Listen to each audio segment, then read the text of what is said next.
Hey folks, welcome back to the channel. Dr. Sharma here. We got a great show for you today. I have an interview with Garret Biss.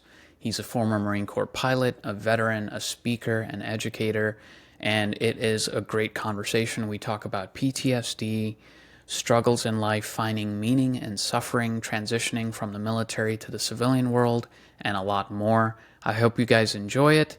Thanks so much for watching.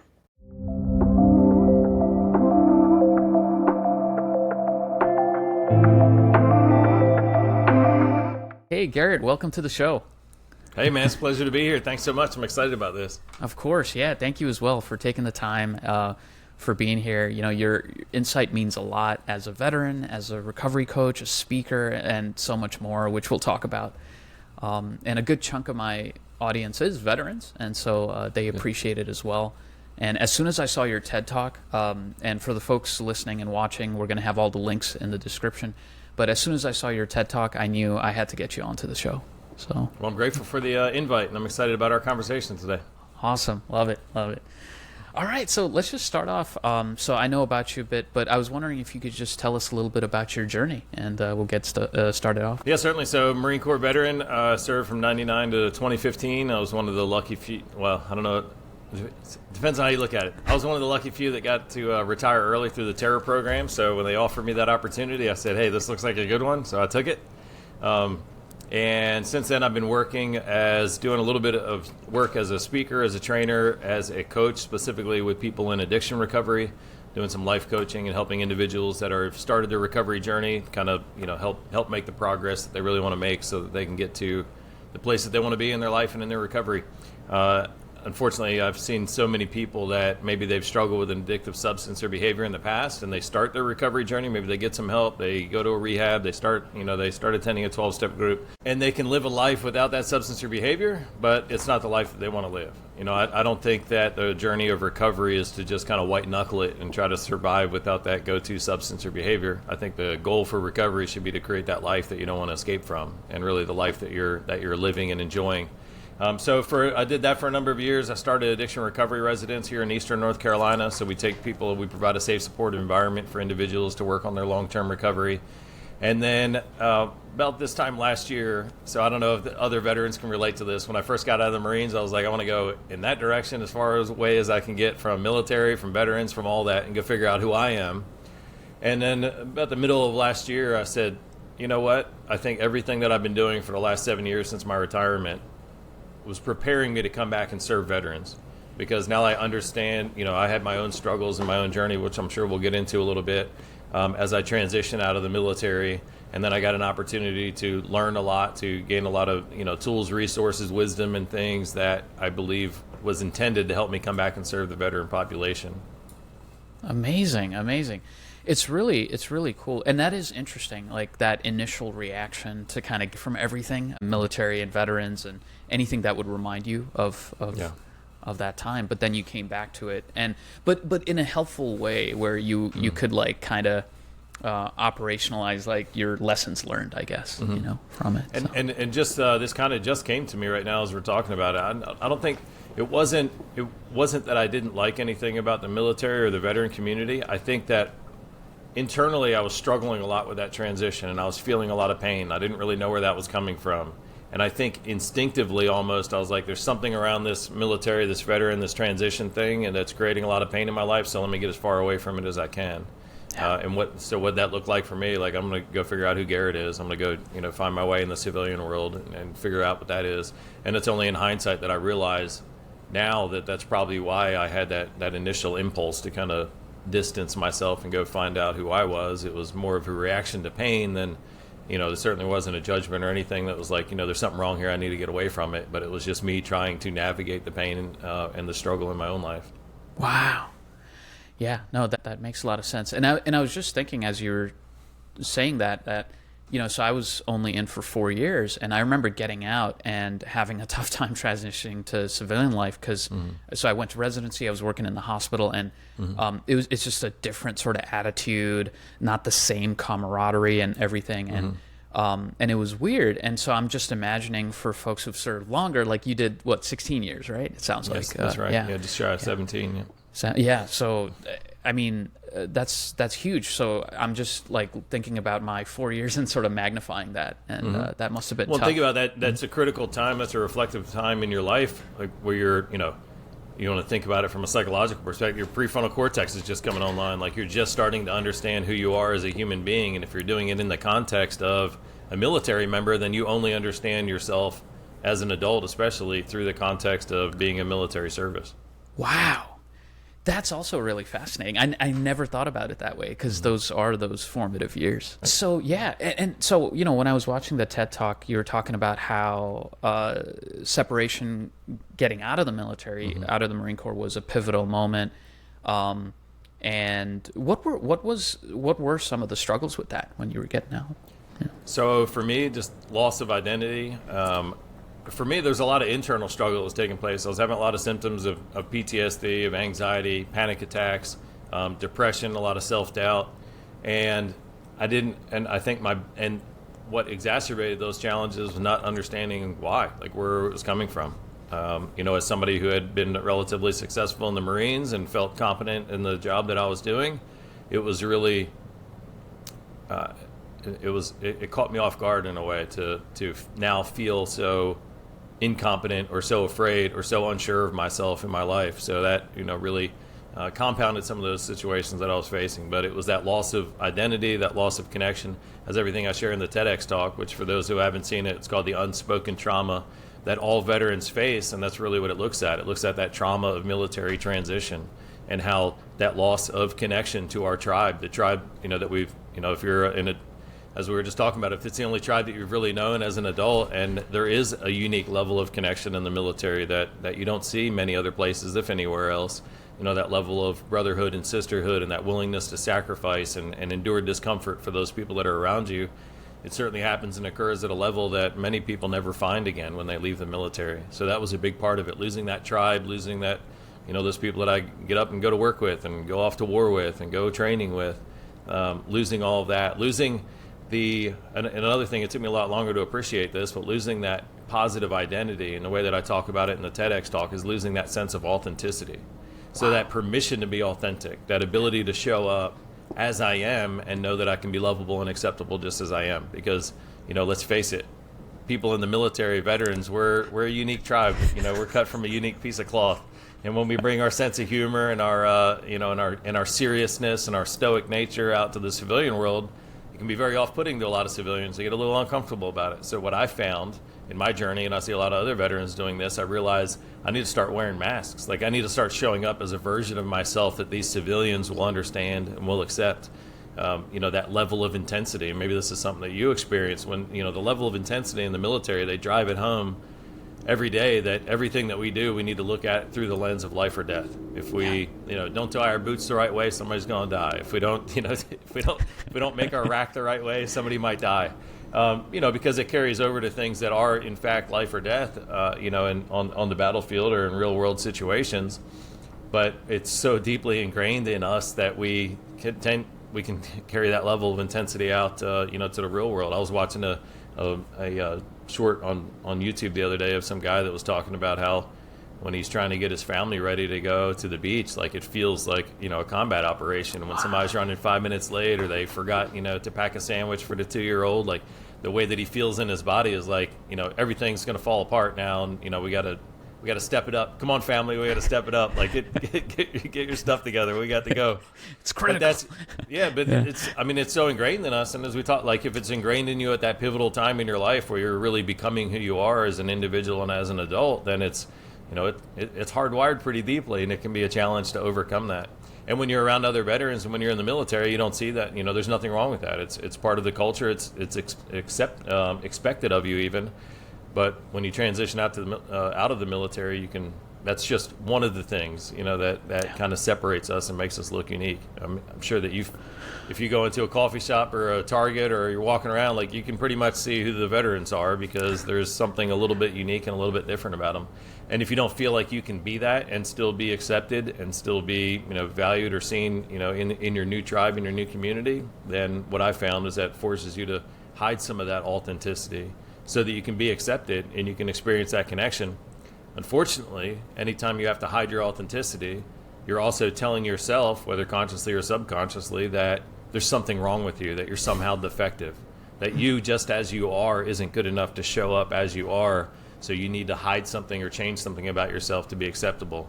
And that doesn't bode very well for, our sense of self-esteem, our sense of self-worth, and the confidence that we have. Yeah, no way. That's, it actively kind of diminishes it, unintentionally. And and what you said really resonates with me as well. Just in terms of even, when you think about it. So I was a flight doc when I was in, and as a physician, I didn't really expect that intensity, but it was still there. Not in the same way, obviously, right? But we used to get told as flight docs that we were force multipliers. Like, we're supposed to get people in, get them back up and back to the fight, because if we don't, then something terrible could happen, So, so then I got out, and then I remember this sort of moment when I was an intern year in the hospital, where I brought that intensity sort of just, unconsciously, and it was received very, I think, negatively. And so I had to sort of pull back and sort of get that mask, I think, that you're talking about. So that makes a lot of sense. Wow. And then the last thing we talked about is the sense of meaning. Yes. So, and I'm sure we'll dive into that a little bit more, but what I've come to appreciate is the sense of meaning that we have in our life. For one, it can be a sense of joy. If we have a strong sense of meaning in our purpose in our life, it can be a sense of joy. It can be a sense of, provide us a sense of direction. But also, I think at a more fundamental level, what I've learned is that a strong sense of meaning in what we're doing also provides our capacity to endure suffering, to endure hard times. So you think about some of the harder things that you've had to endure in your life. When you're in your residency, when you're working around the clock and you're hardly sleeping and you're hardly eating, there's such a strong sense of meaning to what you're doing. I mean, you're learning how to save and protect lives. Because of that strong sense of meaning, you're able to endure some of those hard times and some of those challenges. When you're in the military, those round-the-clock, training and all the preparation that you do to go off and deploy, there's a reason that you can do it, because what you're engaged in and the reason behind it is so important. So you're able to endure some of those things. And now when you take away that sense of meaning from somebody, and you take away that capacity to endure those hard times, then anything, there's always going to be hard times that come up in life. That's part of the journey. I mean, we're blessed to have hard and challenging times that strengthen us so that we can become better versions of ourselves. However, if there's no path that you're on and there's no meaning behind what you're doing, then you lose that capacity to endure those hard times. So the next time, something bad or unfortunate happens in your life, if you don't have a strong sense of meaning to carry you through it, then you've lost a lot. You've lost a lot of the foundation, and that the normal pain and suffering is only going to be amplified that many more times because you don't have the capacity to move through it. Yeah. Oh, absolutely. This is one of the most fascinating parts too. And whoever out there who has not watched Garrett's TED Talk, please check it out. We'll have a link. It is amazing. But yeah, so in the TED Talk, you were talking about Dr. Viktor Frankl, who's this Jewish psychiatrist who was in the Holocaust, and he wrote about suffering.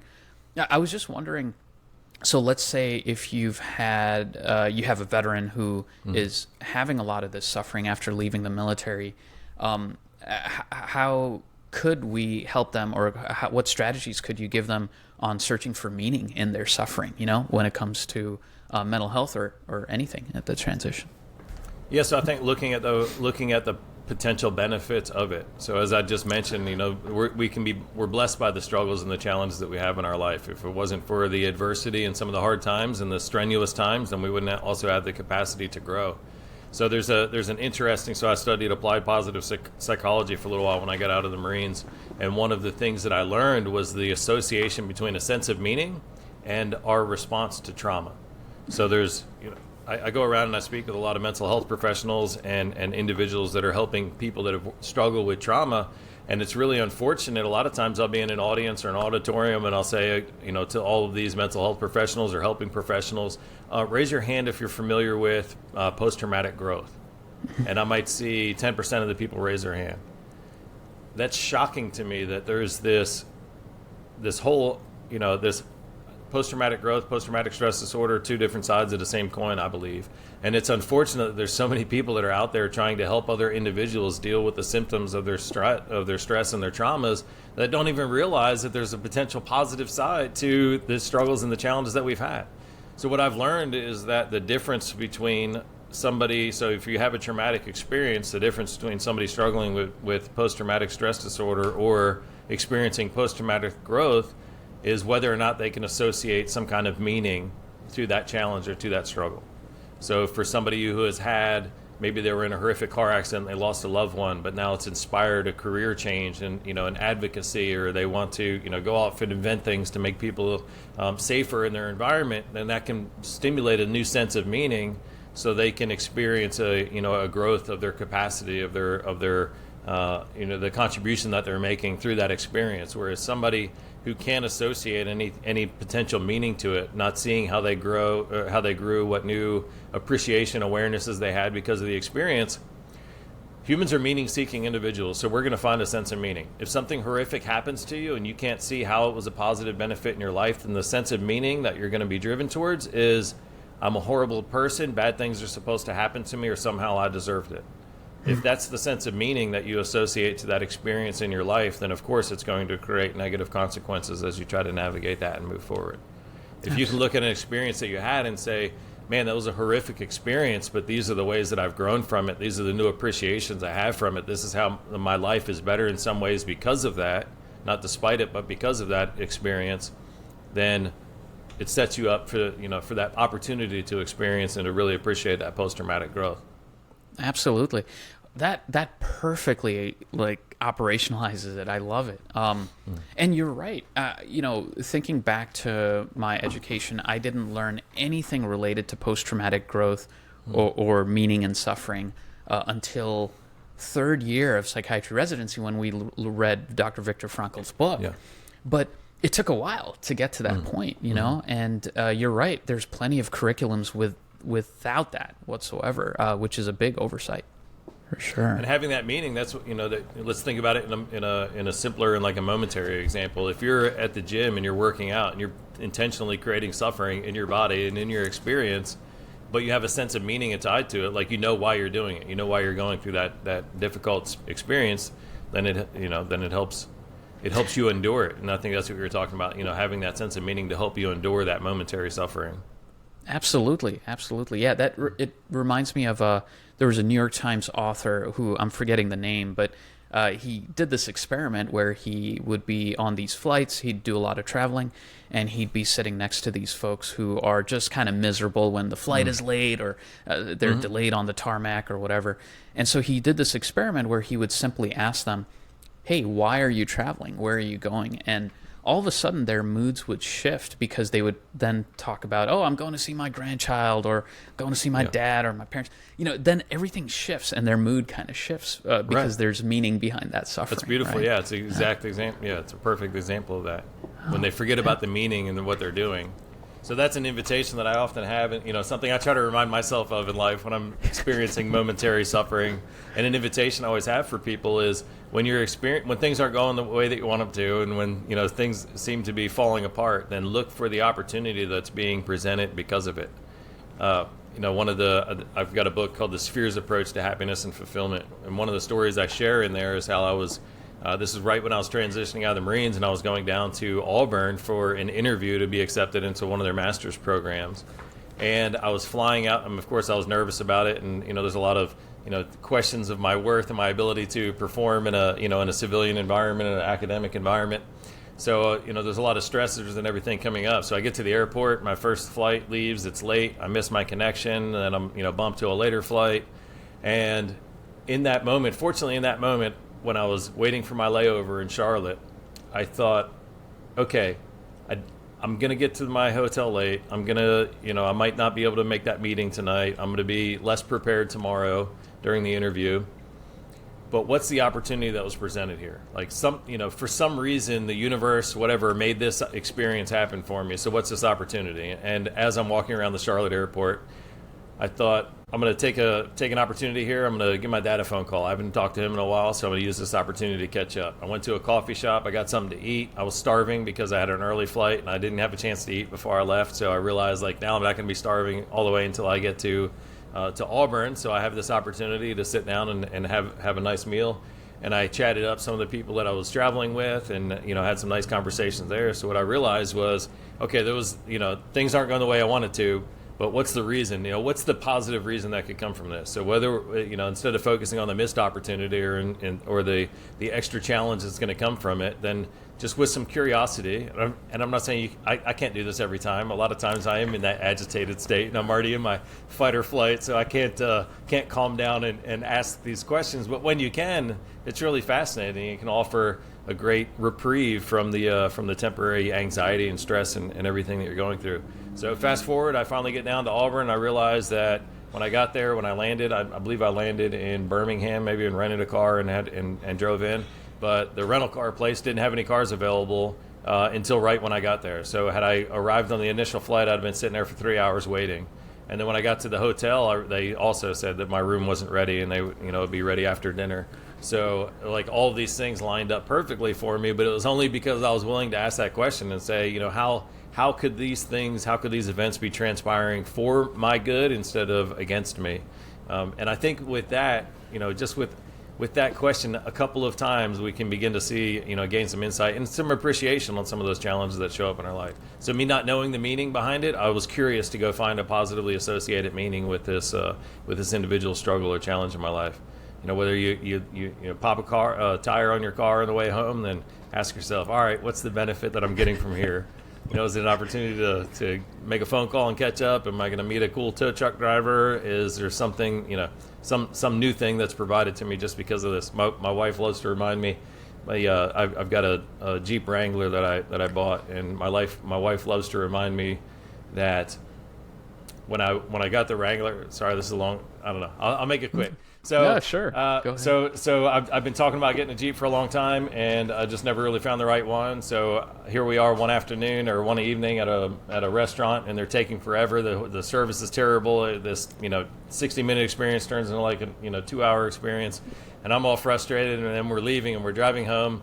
And as I'm getting close to my house, I look over and there's a white Jeep Wrangler sitting on the side of the road with a for sale sign. The guy just put it there, just put the for sale sign in, and I drove over, I checked it out, and I ended up purchasing it. And the guy said, man, I just put it there, and I was about to walk inside and put it on Facebook Marketplace, but I got there kind of in between and was able to purchase it. Got a great deal on it, love the Jeep, still have it. And she loves to remind me of that. Remember how frustrated you were and how angry you were driving home because that restaurant took so long? Well, if they didn't take that extra hour, then you wouldn't have got the opportunity. You wouldn't have the Jeep right now. I'm like, all right, I know. I got to listen to my own advice sometimes. You're right.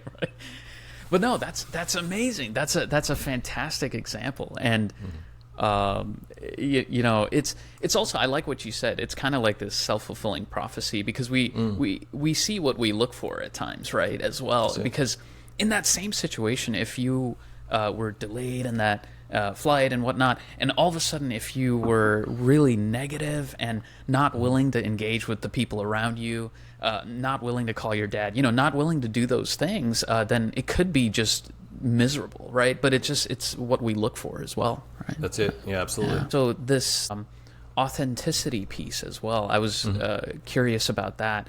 So, not feeling comfortable, during this transition, and what are some ways, and I know this is a big question, but what are some ways that we can feel comfortable or get comfortable as we're transitioning, as these veterans are transitioning?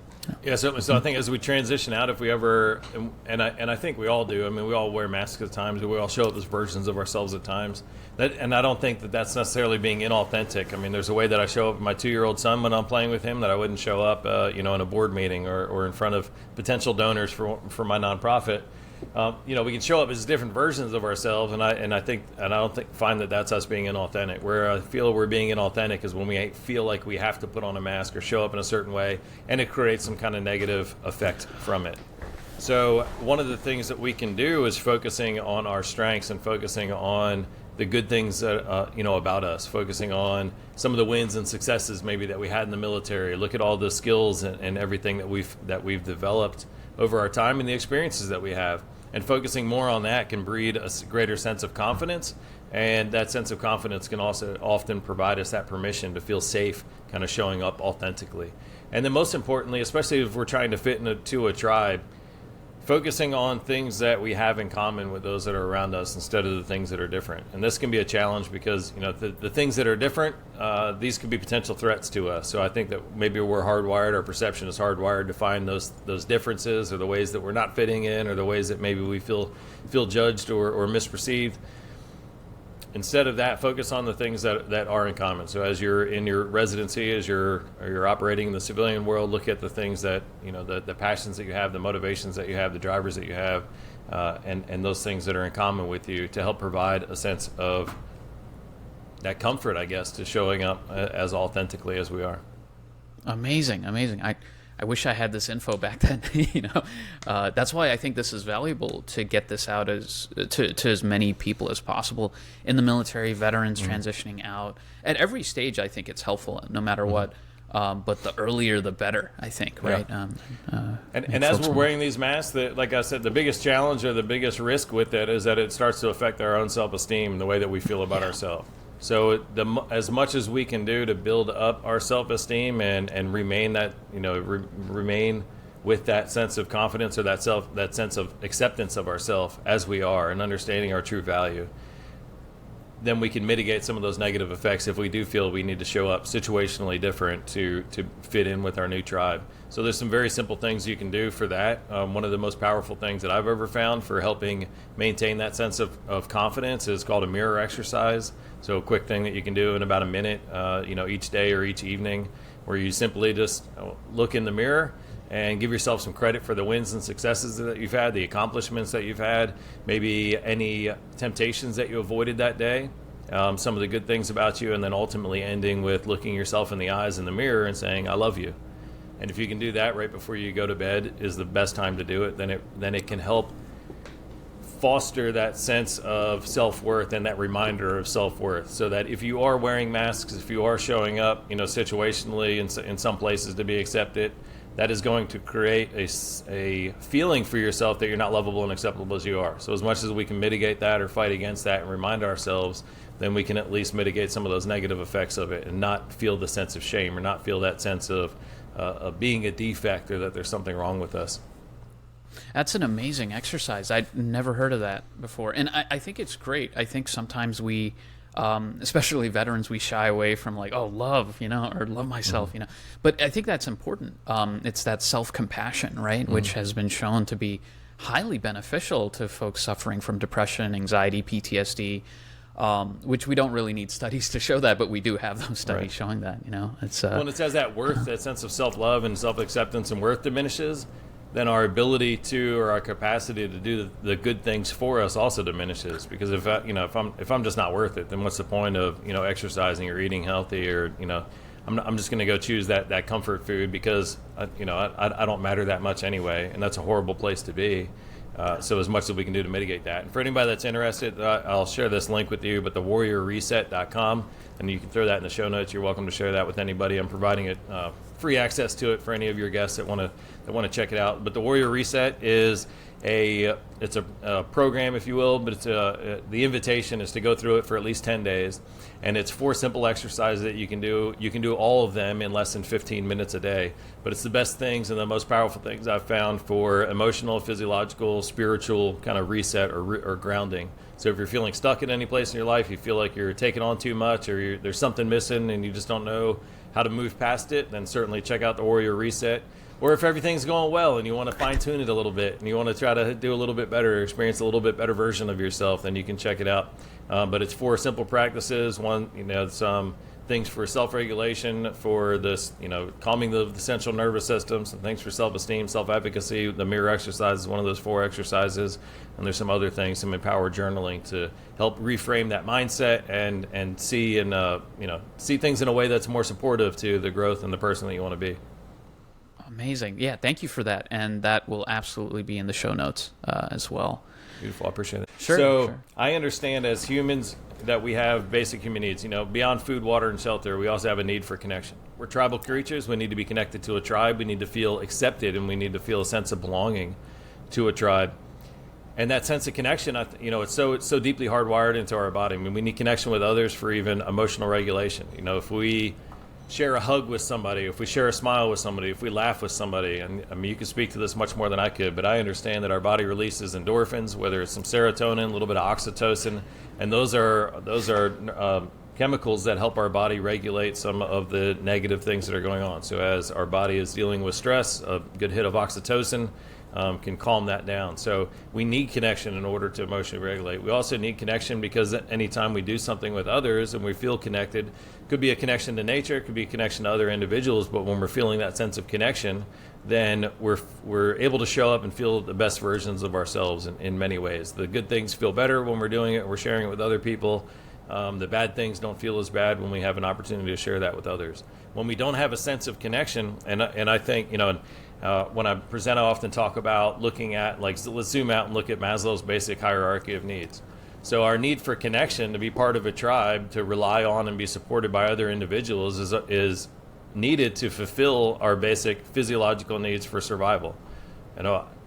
Maybe some people, so I have a friend who was on Naked and Afraid, and maybe he's got the survival skills to go out into nature and survive only by his own accord for a number of days.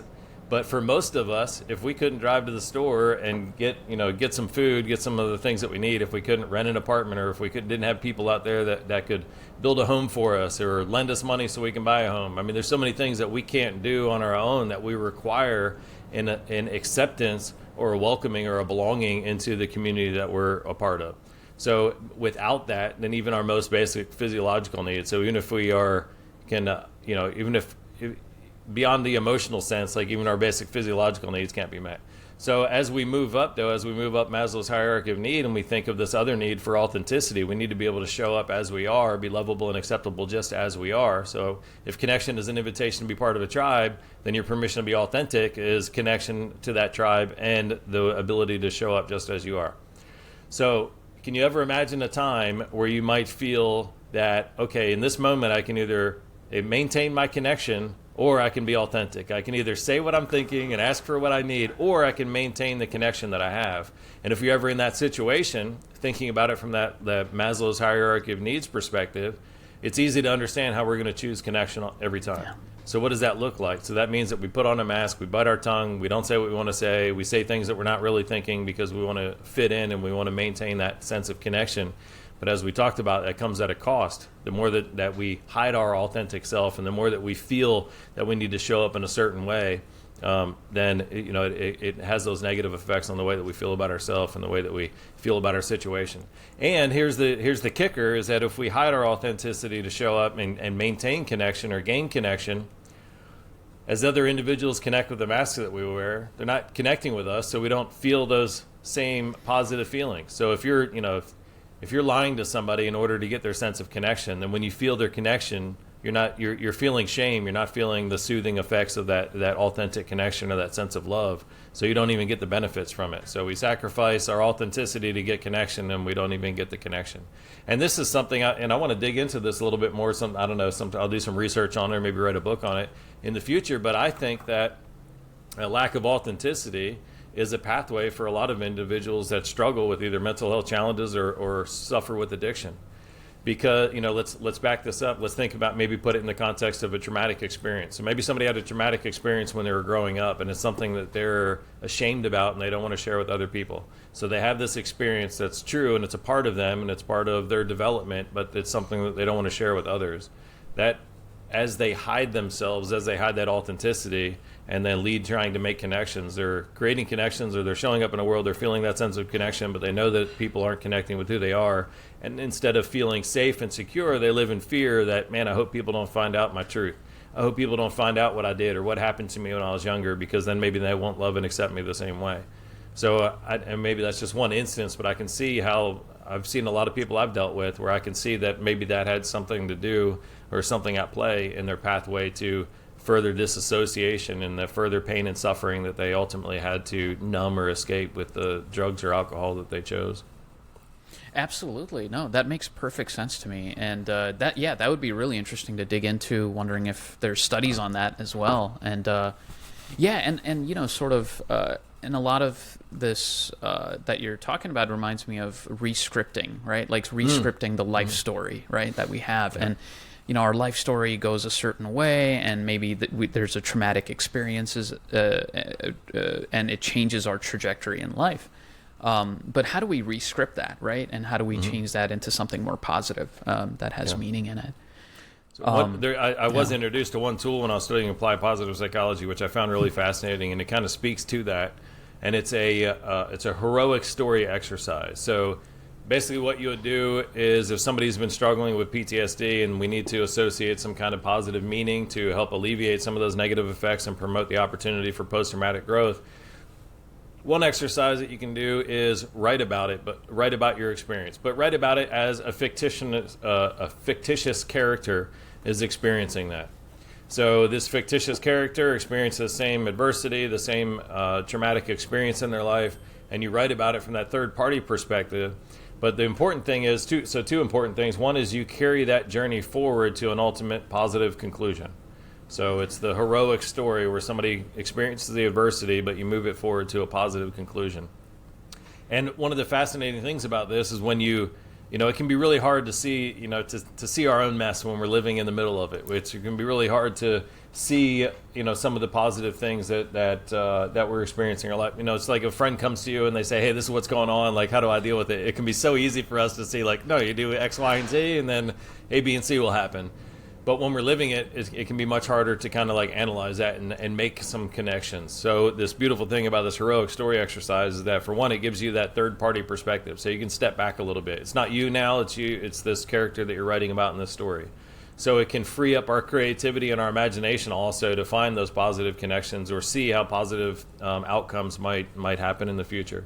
So that's a huge benefit from it. So for one, carrying it through to the positive outcome, but two, just providing that little bit of separation from ourselves so that we can see it from a third party. And whether your life transpires and moves on just like the character in the story or not, when you provide yourself that ability to, or that opportunity to make some positive connections, then it can be easier to find those in your own life. Just like, you said, the self-fulfilling prophecy. If you think that some positive things are going to come from a bad experience, then it's much easier to go out and seek those things. If you already have the mindset that nothing positive could even possibly come from this negative experience, then you're not going to find anything positive that can come from it. So that's one of the things that's a very quick intervention, but I love the efficacy or the ability of it to help some individuals that have really been stuck. And for those creative types that want to go on, then you can use some other parts of your creativity, your imagination, and your brain, and draw out pictures, and use some some art therapy, if you will, to create some images or create some scenes around that heroic story that you're writing about.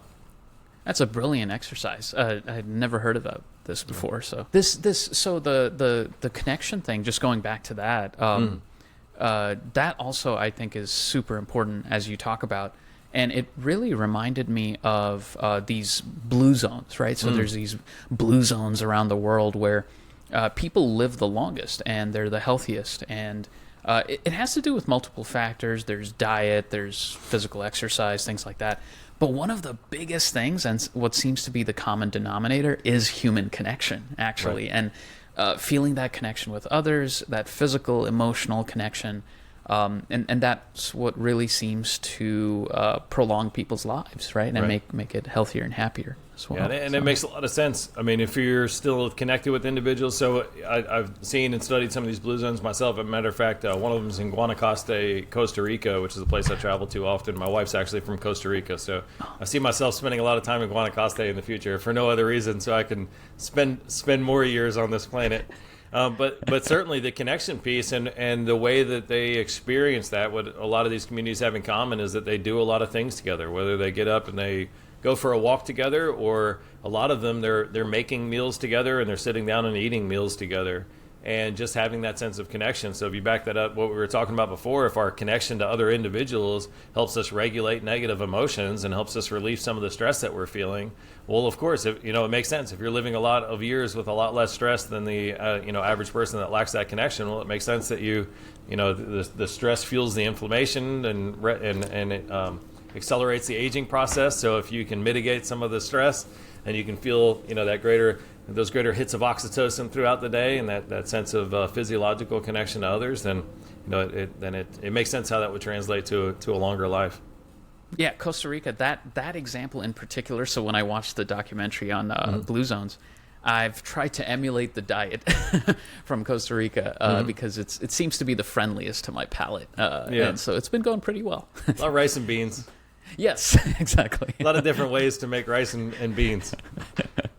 But also a lot of fresh fruits. I mean, when we go down and visit my in-laws, they've people bringing fruits by. They have mango trees in the front and backyards, and they're always walking to the market each day and getting bread. I read something the other day that I guess the way that the bread that they sell here in the States you couldn't sell it in Europe. I don't know the truth to that, but it's kind of interesting. Like some of the ways that we process it and some of the extra things that are added to it, you couldn't add that to food in Europe. So when you think about simple things like that, like even how we process some of the foods that we have, can lead to worse health outcomes in the long term.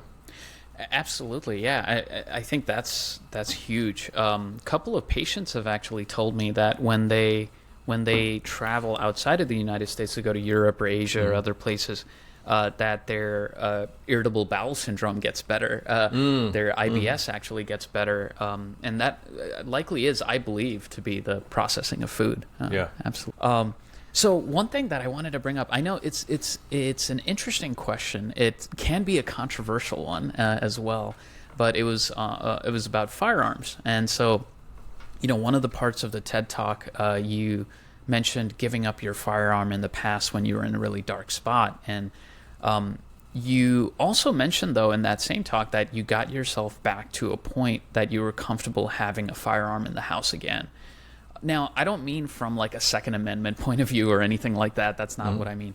But from the point of view of like safety for ourselves as veterans, what were some of those signs, if you're comfortable talking about it, what are some warning signs that we can look for, and what are some signs we can look for that it's gotten better, right? And we're more able to return to that point, I guess. Yeah. So a lot of ways to kind of investigate this. So from my personal perspective, when the thoughts became much more pervasive, when the ideations and the thought, actually, what it wasn't the fact that I was thinking about it a lot. It was the fact that when I thought about it, it wasn't creating the same emotional response anymore. It almost seemed normal. Like if I was thinking, hey, I got to stop at Target and get some more soap on the way home. Oh, and I've got this other thing I got to do. When I had the same like emotional response, it was almost like matter of fact. I was like, oh shit, maybe I'm getting a little too close, and I wasn't sure how close that was. And that was the thing that kind of caught my attention was. I knew that a lot of veterans were taking their own lives every single day. I don't know how it felt to be one day away or a week away or a month away. Like I couldn't gauge that I didn't have the experience, so I couldn't gauge it for myself. And realizing I couldn't gauge it, I was like, all right, maybe I should, put some protective measures in place to at least make that ultimate outcome a little bit less likely while I continue to seek some support and some help. So for me internally, that's where I was, and that's kind of what scared me. As far as for other individuals, I'm sure you got all the same like mental health, constant, safety stand downs and briefs and everything when you were in the military. There's all the common things that they talk about that, the symptom, if somebody's giving all their stuff away, if somebody's, like reaching out to people that they hadn't talked to or telling you how much they loved, you being in their life, like things like that. From what I understand, maybe that does happen sometimes, but from a lot of the stories that I've heard of veterans that ended up taking their own lives, there weren't any signs or symptoms kind of leading up to it. They got in their car that morning, they had their coffee, they were going to work the same way as any other day. So that's a little sad and a little frustrating, to think that, of course we'd love to have some early indicators so that we knew when we could take action. But so unfortunately, maybe that feels disempowering in that regard. But what I think we can do is, first of all, just having more conversations around mental health and around those challenges. So this podcast is a perfect example of it. Just having conversations and allowing people to talk about. If we can normalize the conversation around it, then I think a lot more individuals will seek help or realize that it's okay to mention, oh, I've thought that before too, or I felt that way, or some of these things are going on and I'm thinking about this a little bit more. And that's a challenge that we face just coming out of the military culture, where it's so faux pas or so unacceptable to even talk about the thought of having those ideations or having those thoughts. It's seen as weakness or cowardice or failing our nation, failing our unit to even have those thoughts or talk about that. I hear that some of that culture is changing, that it's becoming a little bit more open and acceptable. But the way that we even treated people. I mean, I flew somebody. Unfortunately, there was a service member that took his own life when I was last in Afghanistan, and the way that even that was treated. I guess I can kind of understand the rationale behind it of trying to like ostracize somebody and talk about, it's in a sense, it's to create a fear, it's to create maybe preventing other people from doing it, thinking it's an acceptable thing. So I can kind of understand the mindset behind it. But the truth is, for somebody who's struggling, if they did take their own life, like to me, in my eyes, that's no less of a tragedy as anybody who died by the hands of somebody else on the battlefield. Somebody. If you back it up, the individual lost their life because they were in a situation that they couldn't handle, and that wouldn't have happened had they not, joined the military or experienced some of the things that they had in service. So, same tragedy in my eyes, whether it's active duty or whether it's a veteran. So certainly very tragic. So one thing that we can do is just having conversation. Let's normalize this. Let's talk about how, just like we would if somebody was overweight and they were looking for making dietary changes, or somebody, unfortunately, a lot of individuals are being diagnosed and struggling with cancer, and there's not the stigma around, somebody that has cancer as there was, as I understand, some 20 or 30 years ago. There might have been a lot more stigma around it and keeping a lot more people suffering kind of like quietly or not knowing where to turn for resources. So the more that we can do to mitigate that sense of stigma and to offer I don't want to, not normalizing mental health challenges, but normalizing the understanding that, for a good majority of us are going to struggle with some mental health challenges in our life. And it's okay to recognize that, and it's okay to seek help. And there's a lot of great tools and resources that are out there. So I think normalizing the conversation around it. And then also interpersonally, so if you do have somebody and you're wondering if they struggle, then just offering the opportunity for them to talk about it and bringing as much compassion and understanding to the conversation as you can. Maybe you have a veteran and you're kind of questioning whether or not they might be there. Like, yo, brother, you mind if I borrow your guns for a couple of weeks? I want to, for whatever reason. And if there is a real threat there, I mean, that's kind of how it went down for me. I was like, hey, I know you like my pistol. You mind taking that with you for a little while? And that's kind of all the conversation that I needed to have. And whether he understood it at the time or not didn't really matter. I mean, I mitigated a threat that I'd recognized. Amazing. Yeah, absolutely. This is amazing advice. And I really like that. And I appreciate you sharing that warning sign that you saw where that thought became as normal as going to the grocery store. That's definitely a big indicator. And you're right. It is tough. As psychiatrists and mental health professionals, I think we always struggle. There's not really a reliable way to predict suicide. It's really difficult. People have tried over and over again. There are risk factors like you were talking about. There's some indicators. There's protective factors as well as risk factors, but it's extremely difficult. And but in the end, I think I agree with you 100% about normalizing the conversation. So, I talk to a lot of veterans. I do these evaluations, and one of the things that's very common, I think, in probably all of veterans or most of veterans is this lack of normalization. So a lot of them worry about bringing up suicidal thoughts at all, thinking that they're going to be involuntarily admitted to the hospital, or locked away in a state hospital or something, or not be able to get a job in the future. There's a lot of misconceptions about it as well. But the more we can normalize it, I think the better. And I think part of that is within the mental health community, where a lot of us in the mental health community are uncomfortable with talk about suicide and suicidal thoughts. And so we have to get more comfortable with it as well, in a way. And do you think there's a fear that you don't want to plant the seed if the seed wasn't already there? I think that's part of it, and we know from studies that that's not true, right? That's not an actual real thing. But I think there is that fear that if we plant the seed of it, we talk about it. I wasn't thinking about it before, Doc, but now I can't stop thinking about it. Right, exactly. Thanks a lot. So, I think that's part of it, and another part is people are just worried about. About something happening and then them feeling guilty or maybe being liable in some way as well. I think that's part of the fear as well. Well, I'd say for any friends or family members that have somebody and you're wondering or you're a little concerned, one of the things that you can do is certainly don't let them isolate. So as we talked about, the need for connection is our need to process a lot of things. So don't let them isolate, and if you need to, maybe don't pester them by showing up all the time and like being around and like irritating them, but ask them to do something for you. If you want to get them out, if you want to get them, in motion and get them away from isolating, then what's something that they can help you out with? Because that also can help them feel like they've got some worth and they can do something. So, hey, can you help me, move the fridge at my house? Can you help me come over and find something? Hey, I'm going for a walk. I don't want to be alone in the woods. Do you mind walking with me? Something like that. So how can they be of service? Because then that can provide that sense of meaning. It also plants some seeds of self-worth and value, and you can prevent them from isolating. Oh, that's amazing. That's great. That's great. I had never thought about that. That makes perfect sense.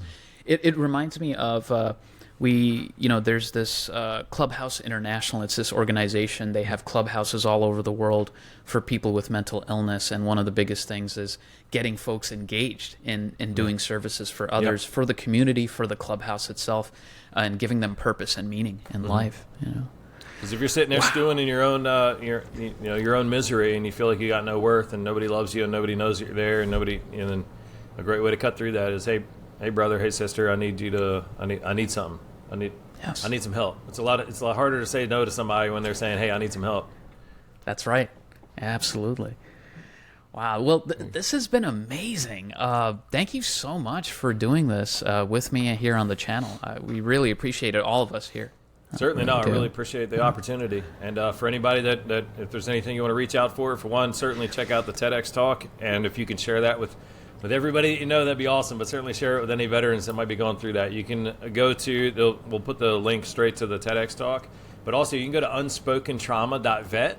And if you want to share the video, or if you want to host a watch party, and what that means is maybe we and some of your friends or some of your contacts, we jump on a Zoom and we can watch it together, and then provide an opportunity to unpack it and to talk about it a little bit and share. So if that's something you're interested in, you can go to unspokentrauma.vet and check that out. And certainly go and check out thewarriorreset.com, and you can gain free access to that 10-day program where I share some of the best of the things that I've learned over the last decades of things that you can do to kind of reset, gain the emotional resilience, the physiological reset, spiritual reset, and kind of get back on the right track. So whether you're doing well and you want to do a little bit better, or if you don't feel like you're doing so well and you want an effective way to reset, then certainly check that out. Absolutely. Yeah, all the links will be in the description. Guys, you have to check out Garret's talk. Go to the TEDx talk first. Once you see that, you'll be hooked, and then you'll be wanting his other information as well. So absolutely check it out. Great resource for veterans and non-veterans. I think it applies to everybody, honestly. So, absolutely. If I can leave one last thing. Yes, please. Just know that the transition from military service itself can be traumatic.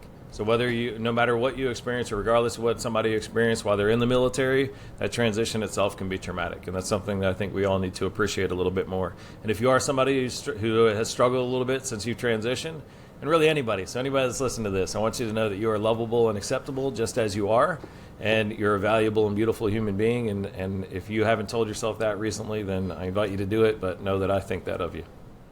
Amazing. What an awesome message to end with as well. Really appreciate it. Yeah. Appreciate you, brother. Awesome. Yeah.